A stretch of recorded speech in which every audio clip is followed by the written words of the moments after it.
How is it that after I choose to follow God, that I become more anxious, more depressed, more crazy? I was like, isn't this backwards? I felt like an alien, foreign in my mind and my body and my thoughts. He said, Yana, beliefs are the way that you make sense of life. So when I start to erase those beliefs, what do you have left? What do you do when the thing that you founded your life on slowly starts to become erased? This is why I felt insane and crazy and depressed and anxious. There was no belief there, so nothing made sense. He said, Deanna, I needed to create space. I needed to make room so that when I walked with you towards your darkest fears, you realized that they were not as scary as they seem with me by your side. It meant addressing the false identities that I had conjured up to protect my heart from the pain.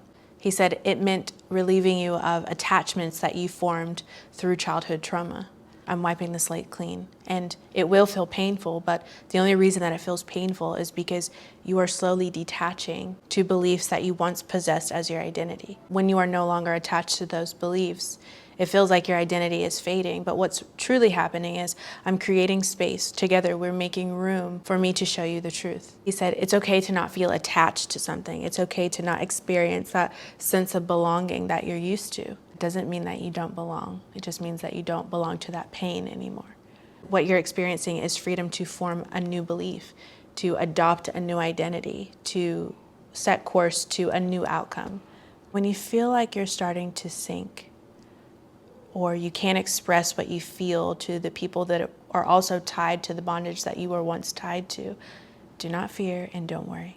Sometimes being in the will of God doesn't feel like light. We assume that it's rainbows and sunshine and purpose and meaning, but sometimes the will of God can feel desperate, or sometimes the will of God can feel dark. It can feel lonely. Sometimes being in the will of God feels like you're being exposed or like you're taking a step backwards while everything else and everyone else is progressing. Sometimes being in the will of God can feel like you're losing, but something tells you to just hold on. You won't have to tell yourself you're a certain type of person because of the pain that has boxed you in. You won't have to take commands from your pain. You won't have to respond to life with offense because your new identity will speak to the compassion that you'll have for others who would do better if they knew better. He said, I never intended for you to adopt the insufficiencies of others as your identity. You aren't the result of your pain, so just hold on. We're creating space for a new identity and a new outcome to emerge.